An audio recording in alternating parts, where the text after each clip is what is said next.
Welcome to the Leaderonomics Show. Today we have Mr. Zoltan Jakab, who is the founder of Thinkout Events with us. Welcome to the show, Zoltan. Hi, thank you so much. Right, maybe you could tell us a little bit about what brought you into this region of the world, yeah. Well, when people ask me these questions, I usually say it was adventure, actually. It's kind of true. I was born and bred in Budapest, Hungary. Right. And then I spent a good year in Sri Lanka when I was traveling a bit, and I really got to love the region. Then I went back to Europe, continued some work, and then I decided that I kind of want to come back to Asia, so I was looking for opportunities. Right. And what's your background, actually? I finished the business school, and then I was mainly doing like people development. So training, my first internship was actually for a psychometric assessment company. Wow, so okay. we were dealing with all these personality tests, behavior style tests, and all these kind of things. Then I was mainly doing team building.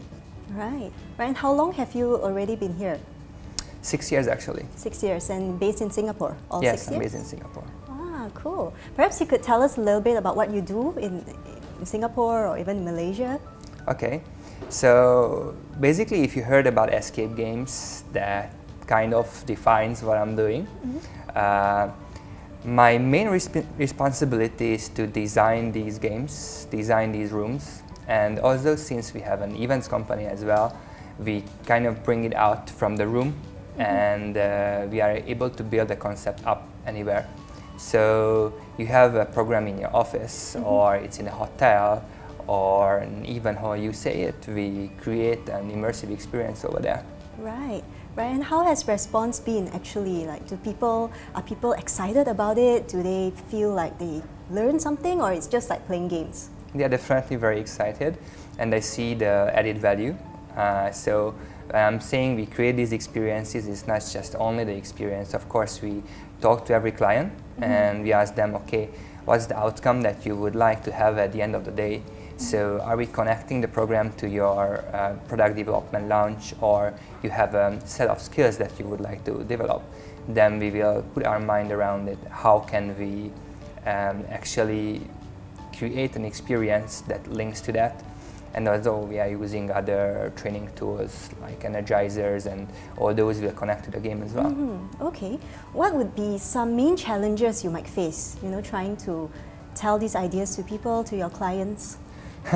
Probably the main challenge is that this is why I asked you the same question, like, have you played an escape game before? Right. Because it's kind of difficult to imagine what I'm talking about. So you see, like, what is an escape game? Is a series of riddles, puzzles, and finding clues leading to a certain objective, which is to escape from the room, right? Right. Now, or another approach, I can say that what I do is I lock you in a room for an hour, you have to find your way out, right? But it's not as easy to imagine. You really have to go through and experience it. We have many corporate clients who send the organizing committee to our outlet, and then they want to see the room. And then when you go into an escape room, imagine like you walk into a movie set, like Sherlock Holmes, right? And you are the main character. You are going into a Victorian building and you find yourself, there's a fireplace and things like that. So that's what you see. And then, okay, this is cool. But then you have more questions, right? So it's kind of more than what meets the eye. In fact, every escape room is more than what meets the eye. And every program that we create is more than what meets the eye. So the main challenge is how I can actually put it through to the organizing committee, what we do and what we create, and how does that link to what they have. Right. And to be honest, I cannot give you the 100% picture until I actually host an event for you. Right, until you go through that experience itself, the puzzles and the debriefing and everything. But I think it's kind of true for this industry as well. Most of the trainers, most of the training companies, they will not give every single detail of their program to the client before, but the client will have to trust that they are able to do what they say. Precisely. I see. Has it been very successful so far? So far, so good. The feedback is very good. I have had like department directors saying that they didn't believe in team building before, but after this, they really see the added value of it. Right. I wonder if you could tell us a little bit more about how immersing in so-called alternate reality in this game, how do you help people relate that back to real-life experiences, especially in the workplace? Basically, I usually say that what we create is a platform. A platform where you are not in your normal reality, Right. and we see how you behave over there. And your behavior and what you show over there, there's a lot of learning points. So for example, when you go into an escape room or to our program, there's time pressure on you. Yes. There's a lot of things to do, there's a lot of tasks, puzzles to solve, right? So you definitely have to communicate and you do problem solving and then have leadership skills. So we basically create an environment where you kind of forget everything around you. You focus on what you have in front of you and you really try to behave naturally. So you kind of take off the mask that you are having in front of your boss or something like that, Right. because you really have to focus on the game itself. Yes. And all these small things that happen over there are actually very useful to talk about after, because all those things that you do during a game like this, you would also do in real life in work environment. Right. So we discuss all these and draw the learning points out, and then we see how we can bring it back to work. Okay. Of course, to really bring it back to work, we will need a leader or the actual leader to come and facilitate the discussion as well. So the partnership is together with the companies that Yes. you work with. Unless I really go and work with that company for a week, then I will be able to relate what they Understand some and of the problems understand they what they face, do. Otherwise, I really need somebody, a leader from there, to be able to relate back to work, because he or she knows what's actually happening inside the office, and then what happened over here is actually similar. Okay. Okay, great. It's time for a short break. So we'll take a short break and we'll come back once again.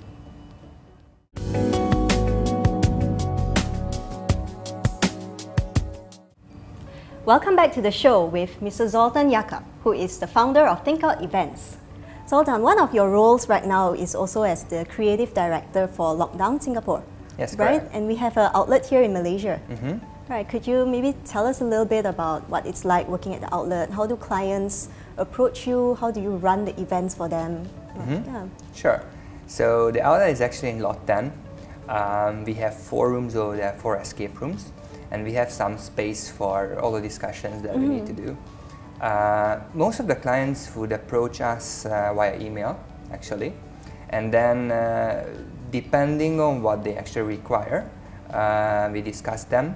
There would be client meetings as well prior inside the office or maybe in the outlet as well.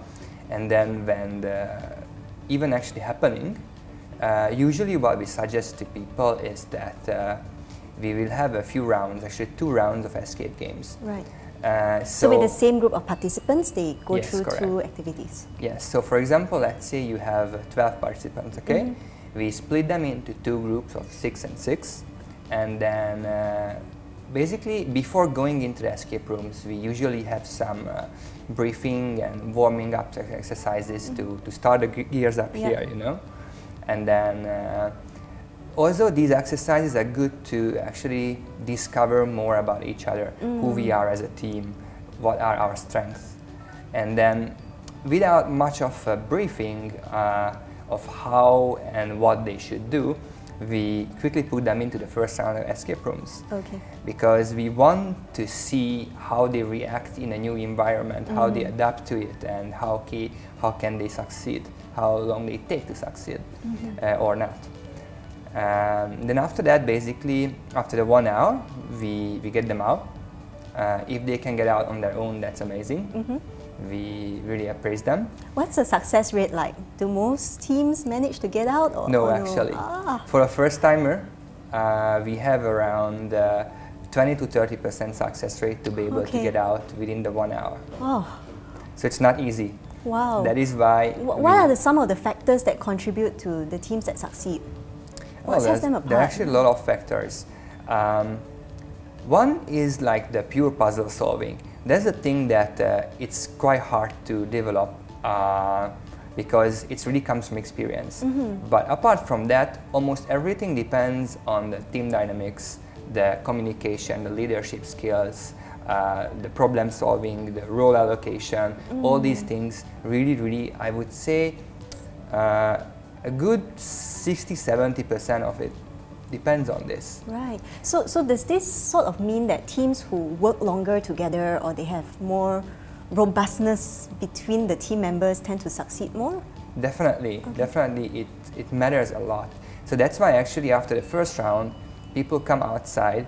Of course, the facilitators, they would observe what's happening through CCTV. And there's also a helpline to call in case the teams are stuck. Okay. So we will have communication to the teams as well. And then based on all this information that we see, we also take notes.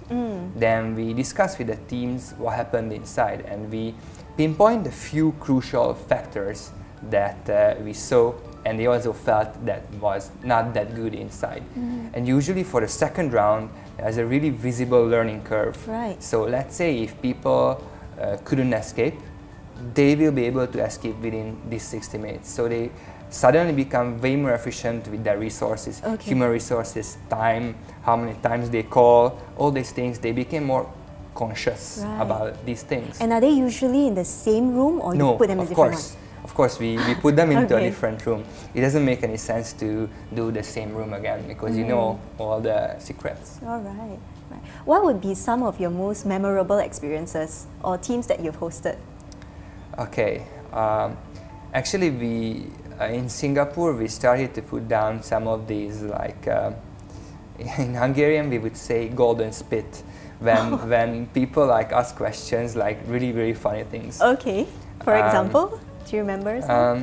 Thing is that you will not be able to understand unless you understand the room itself. But I can bring up one example of a lady who took really seriously the escape part. So this shop is actually inside an outlet. This outlet is a shop in a shopping mall, right? Okay. So we would have fake ceiling. And the fake ceiling would have these like openings where you can go in and like all the electronics and the aircon and everything is running inside, right? So normally you don't reach this, but in this specific escape room there was like a dressing table. So this lady climbed up on this table and she started to climb inside the fake ceiling and removing all the cables and electronics over there. Okay. And she could have killed herself, really. So we actually... So in cases like this, you step in? Yeah, of course we step in. But in this case, we actually didn't see because this was not like a facilitated event. So the lady just went in. So the game masters were actually looking at another event at another place. So they only noticed after a while why she was already inside. And then they came in, of course. Oh my gosh. So it was quite a scary experience. Okay, but it was okay. It was okay. To still Nobody caught died. Time. That's good. That's good. Also, but this wasn't actually a company. Was she with a team of people? They were actually a company, yes. Okay, and we do allow people to go in without facilitation. So, but that's the huge difference when you're actually playing a game. So we don't give you any feedback or we don't observe. We just let you play the game itself. You are allowed to do it on your own, of course, but it's very hard to do without a facilitator who knows actually and has experience when it comes to these things. All right. What was the fastest record? It's a very good question. It depends on the room, depends on the team. We have these, I call them professionals, who really go around and like solve the escape rooms. They are usually a group of friends, but it's quite astonishing how well they work together as a team. In fact, probably you also heard about that many big companies started to hire from online games. Like people who are leading teams in online games or different games, because the skills that they acquire over there are really useful actually in the work environment as well. So I would say it's similar. So those people who are beating these records, they can do like 30-40 minutes in rooms that have this 20-30% success rate, as I said. So mainly because they communicate very well. They can set the smaller targets, the goals that they are having. For example, okay, I have a 4-digit padlock to open. We are looking for 4 numbers. Then somebody else, like, able to relate, how can I get the 4 numbers, communicate it back, open a padlock already. Okay. So these small things, because of the experience, of course, experience is golden, as we know. Yeah. It saves time. They don't have to dialogue so much with one another. Exactly. I suppose, yeah. So they are really the best, and sometimes even without call. And another thing is that they also know when to ask for help. This is actually also a very crucial question when it comes to escape games. We give people a helpline and we tell them, do call us if you need help. And then a lot of things come into question, especially if there are more teams competing with each other, like their ego, the pride, when I'm calling or not calling.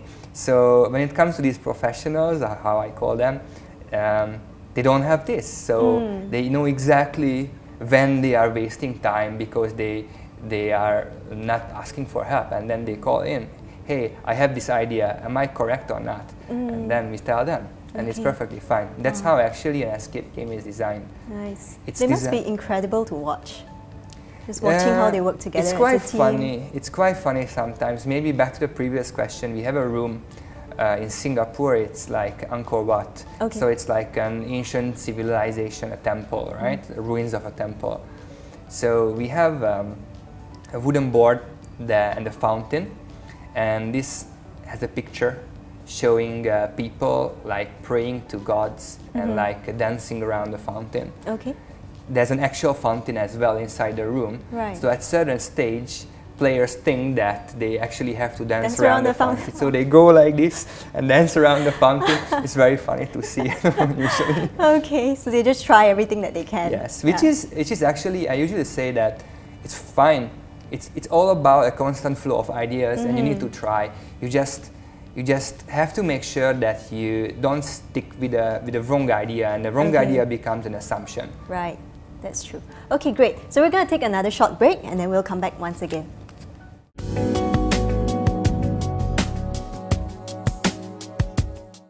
Welcome back to the show with Mr. Zoltan Jakab.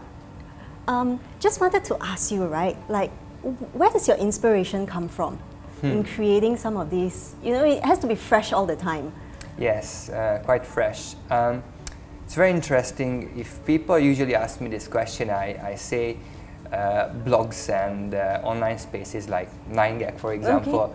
It sounds funny, but it is true. I mean, it's more or less free source of information when people show a lot of different things that are happening in their country or wherever they are. But many times it's more focused. So if we have some initial idea, then we try to narrow it down to one storyline.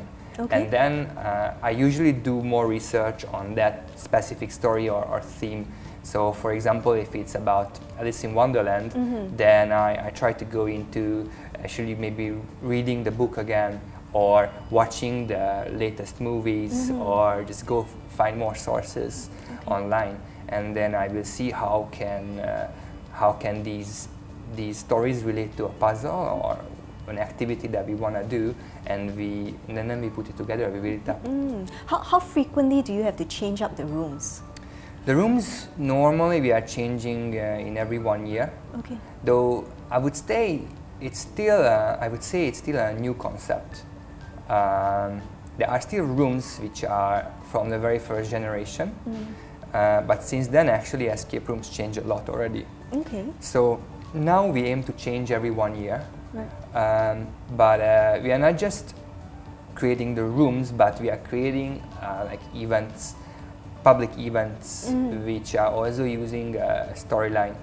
And recently we've been approached by a lot of organizations, and then we are almost every 2 months we are creating a new event.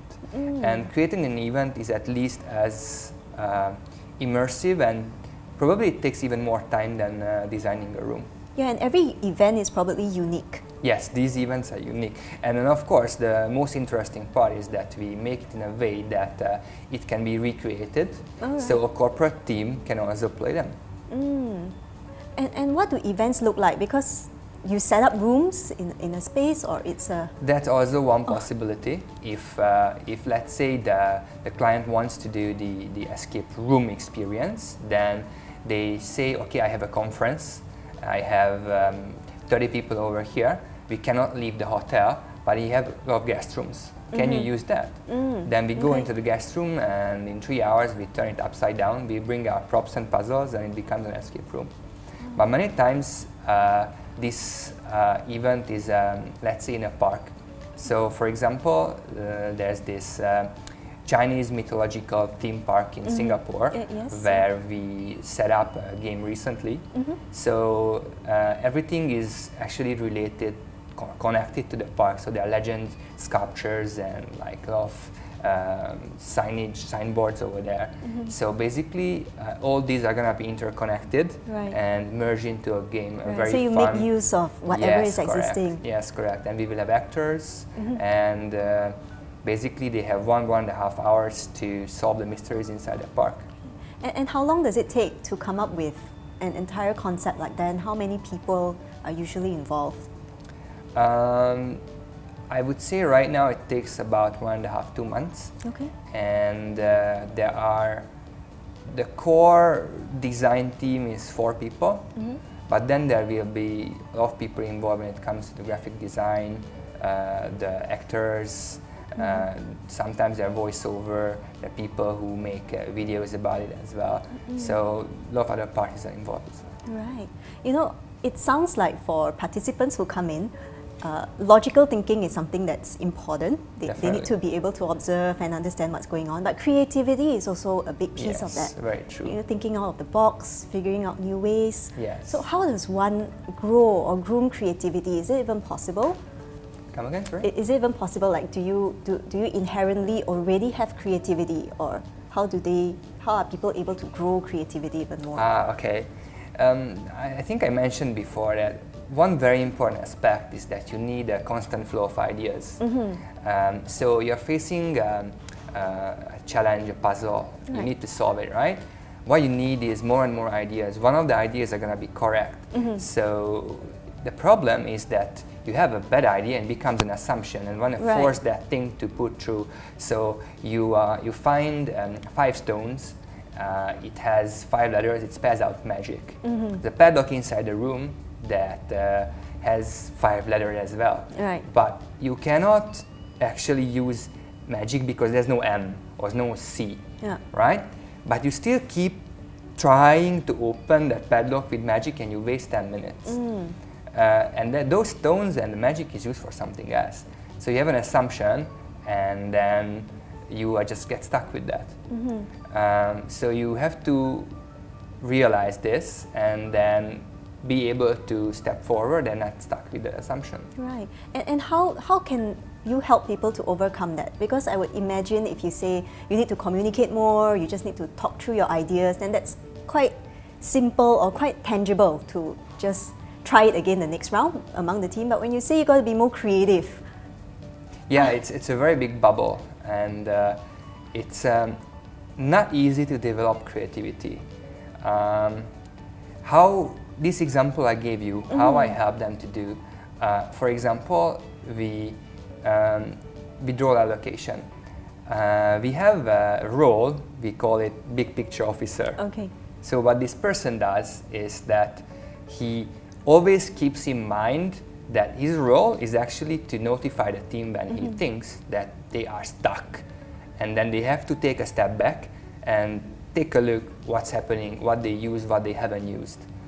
And then they will be able to notice if they are making an assumption and they are just going in the same circles over and over again. I see. Okay. I mean, the reason I ask is because many people tend to say, oh, I'm not a creative person, or I can't do this, it's not my strength. You know, so just wondering, how do we encourage a bit more creativity? How do we inspire people? Everybody has creativity, and inside the room, everybody can contribute. See, we have different strengths, and the room is designed in a way that it will require big picture thinking, logical thinking, mathematics, sometimes even colors, so artistic people will be involved as well. So it's all about realizing, okay, what are your strengths, and at this part I will be able to help because of this. So that's why it's really a teamwork, because also the team has to realize that in this task actually this person is better. So let him or her focus on that. Okay, before we end the show, could you tell us why people should go for an experience like this, or why should teams try out something new like that? I would say it's a lot of fun, and these days life is just getting faster and faster, and we need more fun and exciting things that are going to occupy our mind. Most of these things are happening on our smartphones, which are pressing. So this platform, I still believe that why it's good, because it's real. It's not pressing buttons. It's actually together with other people. You have to communicate, you have to meet them, you have to touch things, and it really brings people together, which is the essence of it. So because of that, it's a very, very amazing and exciting experience to try. Wow, thank you. I got to go for it soon. Right. Please do so. That's all the time we have today. So thank you for tuning in to the Leaderonomics Show.